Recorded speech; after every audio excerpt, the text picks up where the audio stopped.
Hello, नमस्ते, आदाब और सत श्री अकाल। मेरा नाम पूनम अग्रवाल है और एक्सप्लेन एक्स में आपका स्वागत है।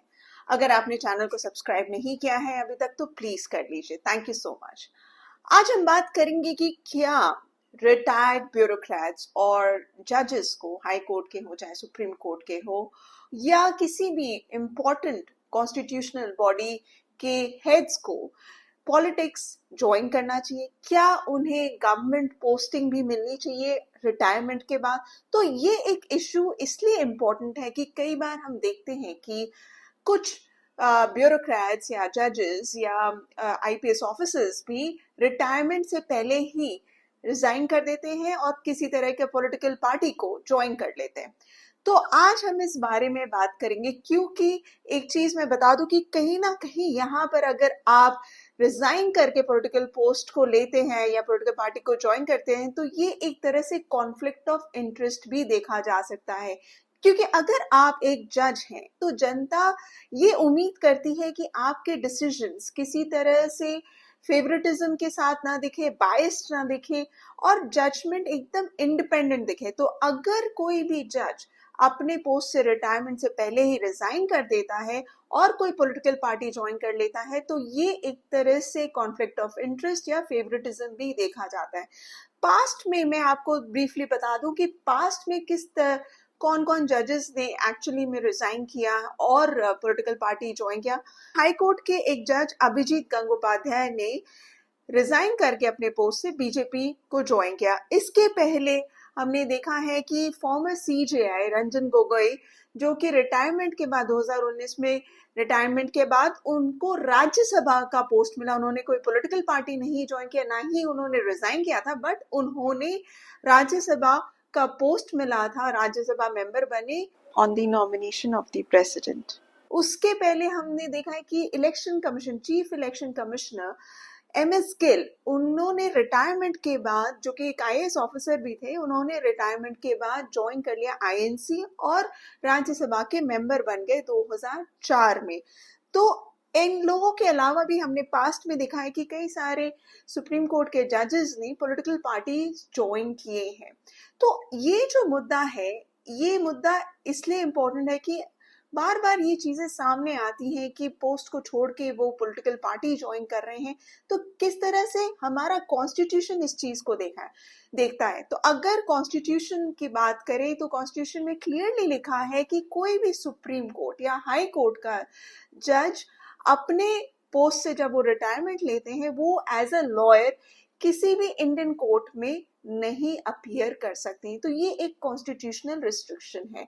और जहां तक हम बात करें सीएजी या पब्लिक सर्विस कमीशन की, तो उनके ऊपर रिस्ट्रिक्शन है कि रिटायरमेंट के बाद वो किसी भी सेंटर या स्टेट गवर्नमेंट के लिए काम नहीं कर सकते या कोई भी पोस्ट सेंटर या स्टेट गवर्नमेंट का नहीं ले सकते। तो ये कॉन्स्टिट्यूशनल रिस्ट्रिक्शंस हैं।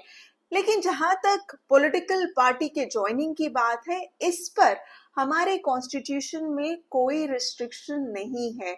सिर्फ गवर्नमेंट जॉब्स को लेकर है, पोस्ट रिटायरमेंट अगर कोई गवर्नमेंट जॉब या पोस्ट उन्हें मिलता है तो वो ले सकते हैं, लेकिन पॉलिटिकल पार्टी के ज्वाइनिंग को लेकर किसी भी तरह का रिस्ट्रिक्शन नहीं है।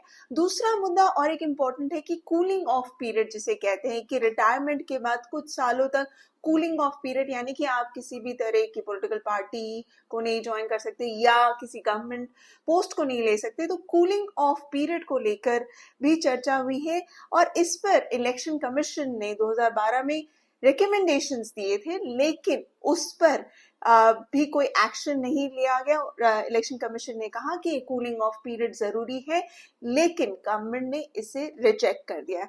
हमारे current chief justice of India BR Gavai ने एक इवेंट में, यूके के एक इवेंट में, उन्होंने बहुत क्लियरली कहा कि वो रिटायरमेंट के बाद किसी भी तरह की सरकारी पोस्ट को नहीं लेंगे। इसके अलावा उन्होंने इस पर्टिकुलर मैटर पे एक बहुत ही स्ट्रॉन्ग स्टेटमेंट भी दिया।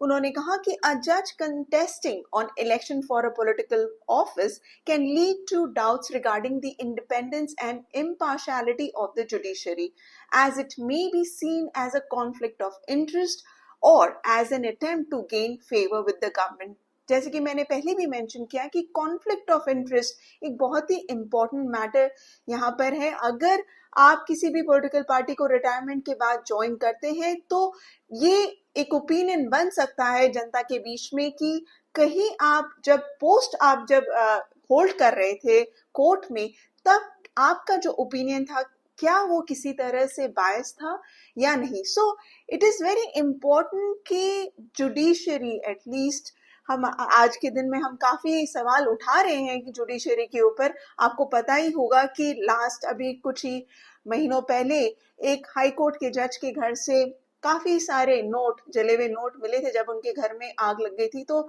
जुडिशरी में करप्शन को लेके इशू के ऊपर भी काफी सवाल उठाए गए और साथ ही इंडिपेंडेंस पर भी बात उठा।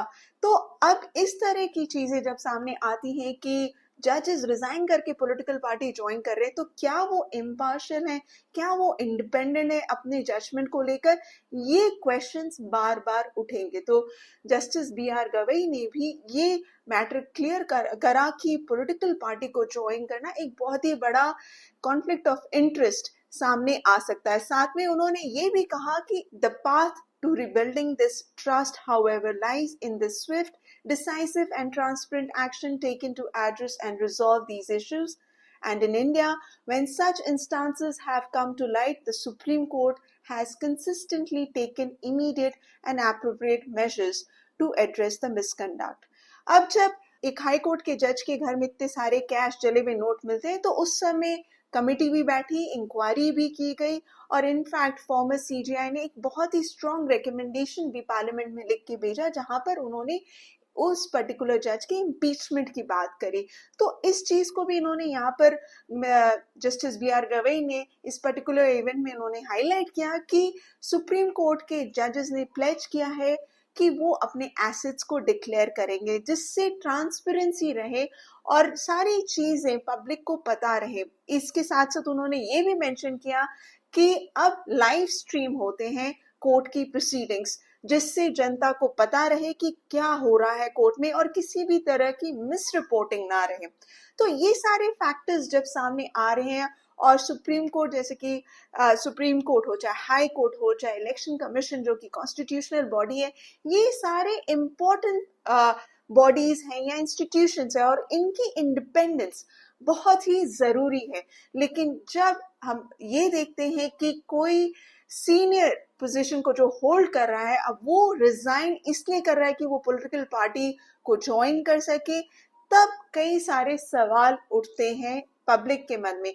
ये सारे इंपॉर्टेंट कॉन्स्टिट्यूशनल बॉडीज अपनी इंडिपेंडेंस को मेंटेन कर पाए, इसके लिए जरूरी है कि किसी भी तरह का लालच ना दिया जाए ब्यूरोक्रेट्स को या जजेस को कि उन्हें रिटायरमेंट के बाद किसी तरह का प्लम पोस्टिंग मिलेगा सरकार में या वो पॉलिटिकल पार्टीज ज्वाइन कर सके। तो ये एक इम्पॉर्टेंट मुद्दा है जिसके ऊपर मैं चाहती हूँ कि लोग भी सोचे और अपना कमेंट भी आप प्लीज छोड़िएगा इस सेक्शन में।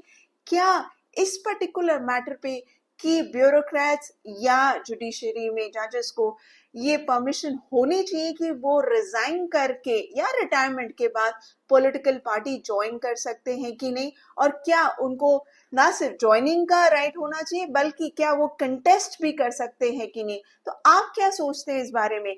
क्या ब्यूरोक्रेट्स और सुप्रीम कोर्ट या हाई कोर्ट या किसी भी जज को ये राइट होनी चाहिए? क्या इस पर्टिकुलर मैटर पे डिबेट होना चाहिए और कॉन्स्टिट्यूशनल चेंजेस भी लाए जाने चाहिए ताकि हमारे जो इम्पोर्टेंट कॉन्स्टिट्यूशनल बॉडीज है, जुडिशरी है, वो अपना काम इंडिपेंडेंटली कर सके? आपकी क्या राय है? Please do right in the comment section and please do like, share and subscribe to my channel.